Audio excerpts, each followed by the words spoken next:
DBC নিউজের নিয়মিত আয়োজন সংবাদ সম্প্রসারণে সবাইকে স্বাগত জানাচ্ছি আমি রেদওয়ান আহমেদ। দিনের বাছাই করা সংবাদ এবং এর পর্যালোচনা নিয়ে সংবাদ সম্প্রসারণে আজ অতিথি হিসেবে অনলাইনে যুক্ত রয়েছেন সিনিয়র সাংবাদিক আবু সাইদ খান এবং বাংলাদেশ উন্মুক্ত বিশ্ববিদ্যালয়ের উপাচার্য অধ্যাপক ডক্টর ABM ওবায়দুল ইসলাম।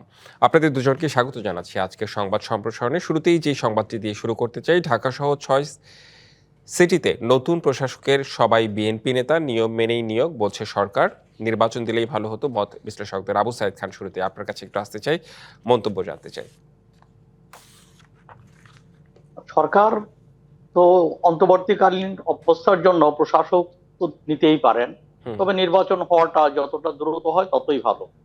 আর প্রশাসন নিয়োগের ক্ষেত্রে আমার কাছে মনে হয় যে সেখানে সরকার নন পার্টিজান ব্যক্তিকে নেওয়াটা উচিত সাময়িক সময়ের জন্য, তারে স্বচ্ছ থাকে। এর মানে এই না যে সরকার তার সমর্থক কাউকে নিতে পারবে না কিংবা দলীয় লোক নিতে পারবে না।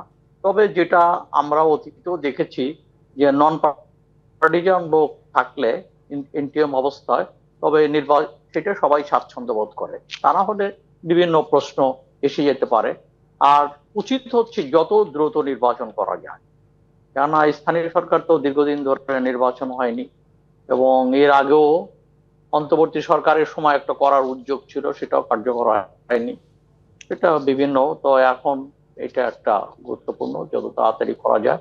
তো সরকার তো তার নিজের মতো করে বিভিন্ন জায়গায় সাজাবেন। জি, মানে প্রশাসনের রদবদল নিয়ে একটু তো ডক্টর প্রশাসনের ABM অন্যান্য জায়গাও ওবায়দুল ইসলাম আপনার কাছে একটু এই জানতে চাই। রদবদলটা অনিবার্য। আচ্ছা। জি, আপনাকে ধন্যবাদ আমাকে সুযোগ দেওয়ার জন্য। আমি একসাথে আমাদের সিনিয়র সাংবাদিক আবু সাইদ খান ভাই, অত্যন্ত পরিচিত দর্শক সাংবাদিক, তাকে সালাম জানাচ্ছি, আপনার সালাম জানাই, এবং যারা দর্শক শ্রোতা যারা দেখছেন শুনছেন সবাইকে সালাম জানাচ্ছি।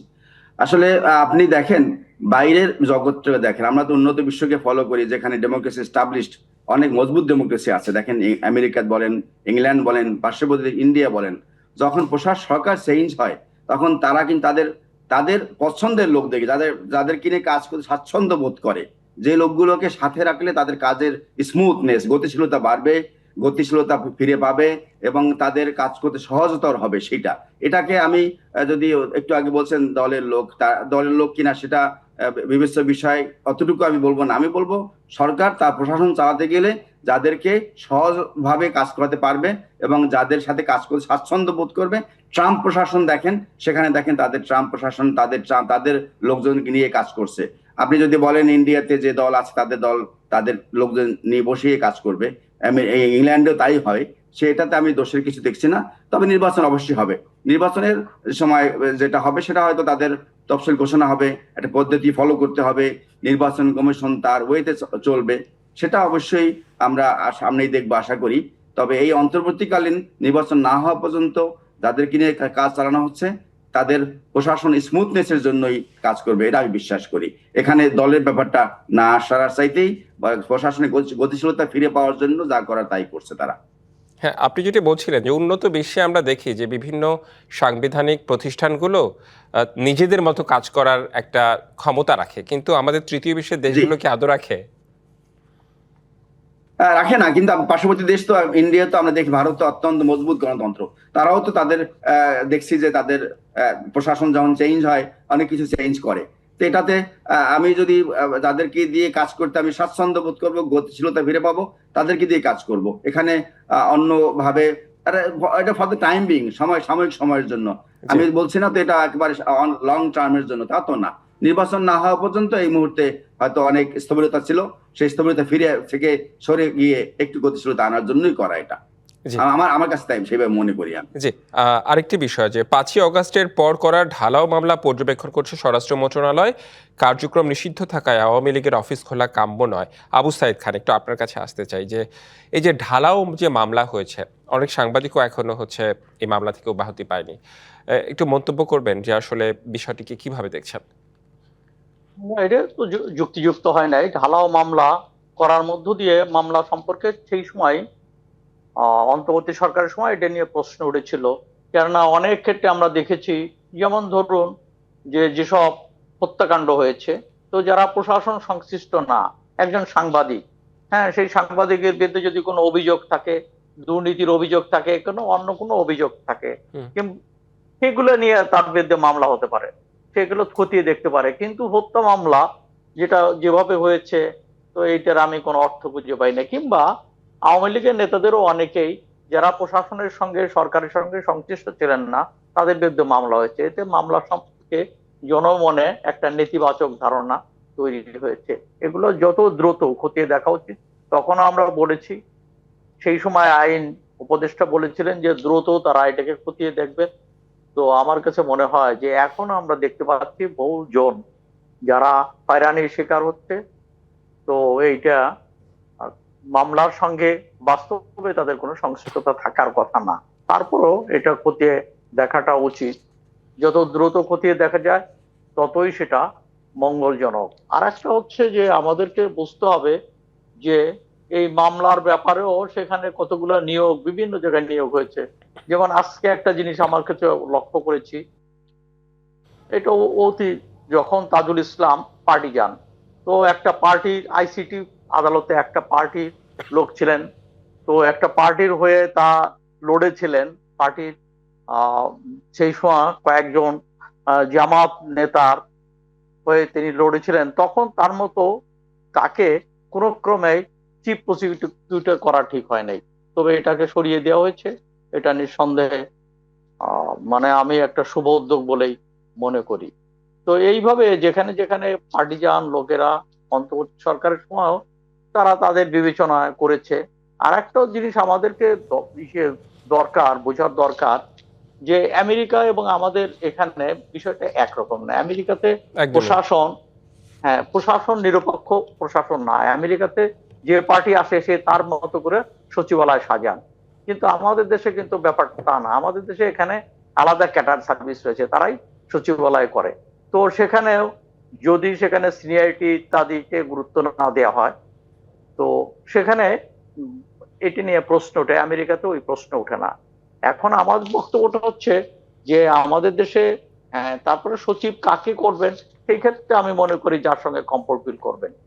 কিন্তু সেখানে খেয়াল করা উচিত যে সেটা যেন আহ, মানে নতুন করে এমন কিছু করা না হয় যে সেখানে সুপিরিয়রদেরকে বাদ দিয়ে জনকে নিয়ে আসা হচ্ছে, সুপারসিড করা হচ্ছে। সেই সমস্ত বিষয়গুলো নিয়ে প্রশ্ন থেকে যায়। আর একটা হচ্ছে যে ভারতেও, প্রতিবেশী ভারতেও প্রশাসনের মানে এই সমস্ত স্থানীয় সরকার ব্যবস্থা, সেখানে নির্বাচিত প্রতিনিধিরাই প্রধানত মূলত পরিচালনা করে। তারপরে সাময়িক সময়ের জন্য যে প্রশাসক নিয়োগ করা হয় সেটা প্রশাসন ক্যাডার থেকে আসে। তো আমাদের দেশে আমরা অতীতে দেখেছি যে বিভিন্ন সময় প্রশাসনের ক্যাডারের লোকদেরকে এই সাময়িকভাবে পরিচালনা করা হয়েছে। যখন একটা প্রশ্ন উঠবে, ধরুন যে বিএনপির একজনকে প্রশাসক করা হলো সিটি কর্পোরেশনে, তো পরবর্তীতে তিনি নির্বাচনে প্রার্থী হবেন, তখন তাকে একটা সুযোগ পাইয়ে দেয়া কিনা, এইটা একটা প্রশ্ন কিন্তু থেকে যায়। জি, সেগুলো নিশ্চয়ই। বিবেচনা যোগ্য বলে আমি মনে করি। নিশ্চয়ই। আমি একটু ডক্টর এবিএম ওবায়দুল ইসলাম আপনার কাছে আসতে চাই। জি তবে একটা বিরতির পরে এসে আপনার সাথে কথা বলি, সেটা মনে হয় আরো বরং ভালো হয়। ঠিক তাহলে আছে। একটু আমরা সময় পাবো কথা বলার। দর্শক, সংবাদ সম্প্রসারণে একটি বিরতি নিয়েছি, ফিরছি একটু পরে। বিরতির পর আবারও স্বাগত জানাচ্ছি সংবাদ সম্প্রসারণে। আজ আমাদের সাথে অতিথি হিসেবে সংবাদ সম্প্রসারণে যুক্ত রয়েছেন আবু সাইদ খান এবং অধ্যাপক ডক্টর এবিএম ওবায়দুল ইসলাম। বিরতির পর স্বাগত জানাচ্ছি আপনাদের দুজনকেই। ডক্টর এবিএম ওবায়দুল ইসলাম, আপনাকে দিয়ে শুরু করতে চাই। একই প্রশ্ন যেটি বিরতির আগে আবু সাইদ খানকে করেছিলাম। 5ই অগস্টের পর করা ঢালাও মামলা পর্যবেক্ষণ করছে স্বরাষ্ট্র মন্ত্রণালয়। কার্যক্রম নিষিদ্ধ থাকা আওয়ামী লীগের অফিস খোলা কাম্য নয়। মামলার বিষয়ে একটু মন্তব্য জানতে চাই আপনার। না, আমি এটা ঠিক এক্স্যাক্টলি আমার কাছে সেই পরিমাণ তথ্য বলতে পারবো না। হয়তো কেউ বলতে পারে হয়রানি, কেউ বলতে পারে জেনুইন। এই ব্যাপারটা আসলে যেহেতু আমরা জানি যে স্বাধীন বিচার বিভাগ বাংলাদেশে কাজ করছে, বাংলাদেশের দুইটা বিভাগ আছে, স্বাধীন নির্বাহী বিভাগ এবং বিচার বিভাগ। তো তারা যেহেতু কাজ করছে, অবশ্যই মামলাগুলো যদি সেটা হয়রানিমূলক হবে না বলে আমরা সেটা বিচার বিভাগের কাছে ছেড়ে দিতে পারি, কারণ তারা তো দেখবে। এখন মামলা হলেই যে সে ই হবে বা মানে দোষী হবে, এটা তো ব্যাপার না। কাউকে হয়রানি করবেন আমরা বিশ্বাস করি, এবং বিচার বিভাগ এই মুহূর্তে অত্যন্ত স্বাধীন, আগামী দিনে স্বাধীনভাবে তারা দায়িত্ব পালন করবে বলে বিশ্বাস করি, আমরা এটা ভাবতে চাই। কিন্তু জামিন পাওয়ার বিষয়টা তো মানুষের অধিকার, সে বিষয়ে ডেফিনেটলি আমরা অধিকার তো অবশ্যই আছে, কিন্তু আমরা সেটা, আমি তো বললাম যে আমি অধিকার এখন আমরা তো স্বাধীন বিচার বিভাগ সেই অধিকার প্রতি অবশ্যই তাদের দায়িত্ব তত্ত্ব নিষ্ঠার সাথে পালন করবে বলে বিশ্বাস করতে চাই আমরা। আমরা তো মাত্র এমন তেমন বড় ধরনের কোনো ঘটনার এখনো আমরা সেরকম সংবাদ পাইনি, তবে আমরা ভাবি যে অবশ্যই তারা স্বাধীনভাবে কাজ করতে পারছে। আচ্ছা, তাহলে নিষিদ্ধ থাকায় আওয়ামী লীগের অফিস খোলা কাম্য নয়, মির্জা ফখরুল ইসলাম আলমগীর বলেছেন। আহ, অনেক জায়গায় আমরা শুনতে পাচ্ছি কিংবা সোশ্যাল মিডিয়ায় মাধ্যমে আমরা জানতে পাচ্ছি যে বিভিন্ন জায়গায় আওয়ামী লীগ অফিস খুলছে, আবার সেটা বন্ধও করে দেওয়া হচ্ছে, নানা রকম এরকম ঘটনা ঘটছে। কি মন্তব্য করবেন? এটা নিষিদ্ধ থাকা আওয়ামী লীগের কার্যক্রম আমরা নিষিদ্ধই জানি। তারা অফিস খুলে হয়তো বা বিভিন্ন অঞ্চল ভেদে হয়তো কোথাও কোথাও এরকম হতে পারে, কিন্তু মহর্ষি মহোদয় যেটা বলেছেন এটাই হওয়া উচিত। অবশ্যই আমি মনে করি কাম্য নয়, কারণ তাদের রাজনীতিতে যখন যদি করার সুযোগ পায় তখন থেকে তাদের সরকারি তখন দায়িত্ব নেবে যে হ্যাঁ তাদের খুলে দেওয়া হোক, কিন্তু কেউ যদি সাজস করে সেটা অবশ্যই কাম্য নয়। আমরা সেটা হয়তো বা সরকার নজর দেবে বলে আমরা বিশ্বাস করি। আচ্ছা, এটা তো হচ্ছে আমরা যখন অন্তর্বর্তীকালীন সরকার দেখেছিলাম তখন কিন্তু আসলে এই জিনিসটা হয়নি, কিন্তু বিএনপি ক্ষমতায় আসার পর এই জিনিসটা হচ্ছে। মানে এটা কি গণতান্ত্রিক একটা গভর্নমেন্ট ফর্ম করার ফলে কি আওয়ামী লীগের অনেক লোকজন ভাবতে শুরু করেছে যে কোনো না কোনোভাবে আসলে কার্যক্রম শুরু করা যায়?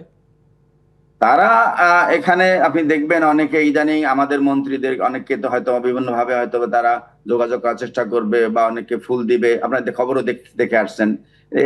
তারা কার্যক্রম, তাদের যে দল, তাদের কার্যক্রম তারা চালানোর বিভিন্ন উপায় খুঁজে বের করবে। এক্ষেত্রে সরকার সদস্য থাকতে হবে, যেন হ্যাঁ সতর্ক থাকতে হবে, যেন অ্যাটলিস্ট এই সুযোগগুলো তাদের মানে ডেমোক্রেটিক ওয়েতে পায়। ডেমোক্রেসির এস্টাবলিশ হওয়াটা আমাদের মূল উদ্দেশ্য। আমরা গণতন্ত্র ফিরে পেয়েছি অনেক লড়াইয়ের পরে, সেই গণতন্ত্র যেন কোনো মহল নষ্ট করতে না পারে সেদিকে সজাগ থাকতেই হবে। জি, নিশ্চয়ই। আবু সাইদ খান, একটু আবারও আপনার কাছে ফিরতে চাই।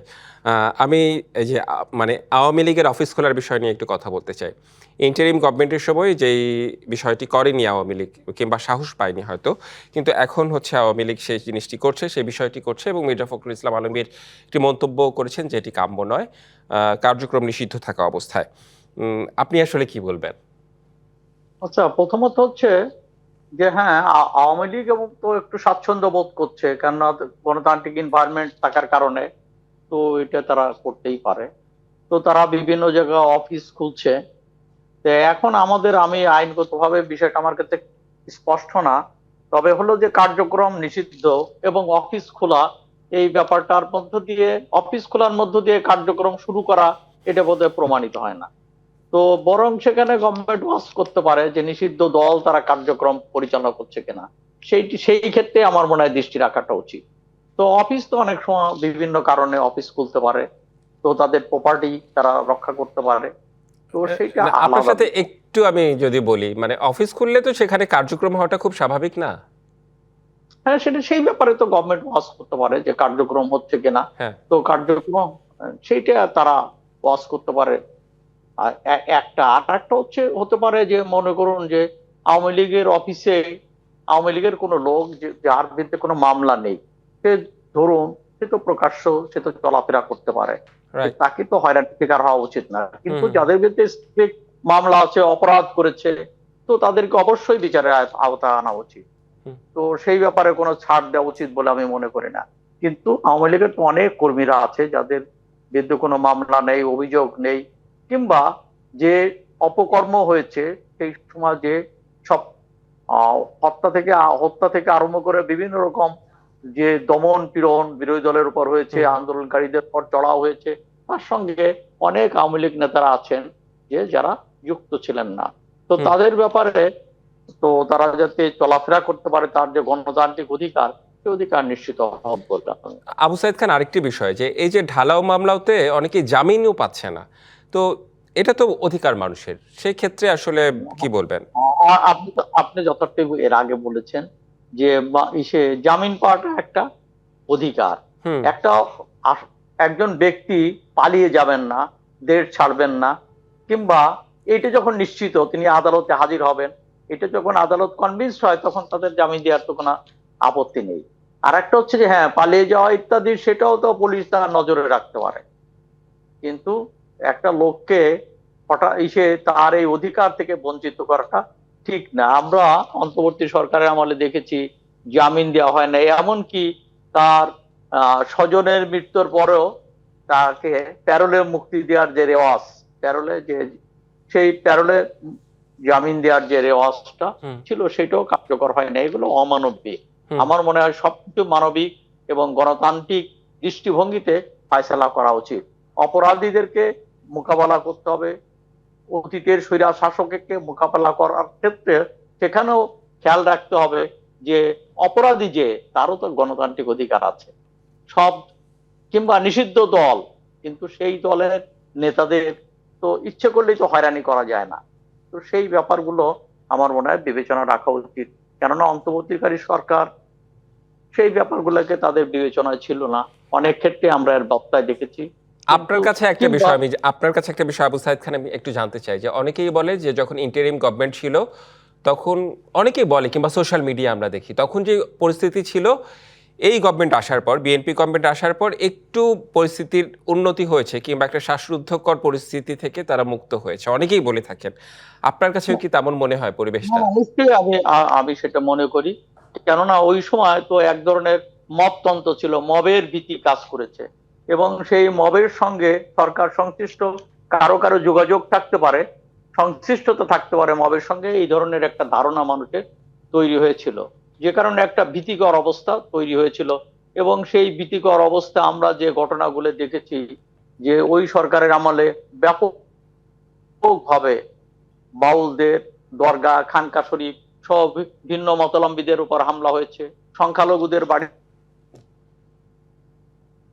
হামলা হয়েছে, দোকান ছিল, এবং যথেষ্ট গুরুত্বের সঙ্গে এগুলোকে মোকাবেলা করা হয় নাই।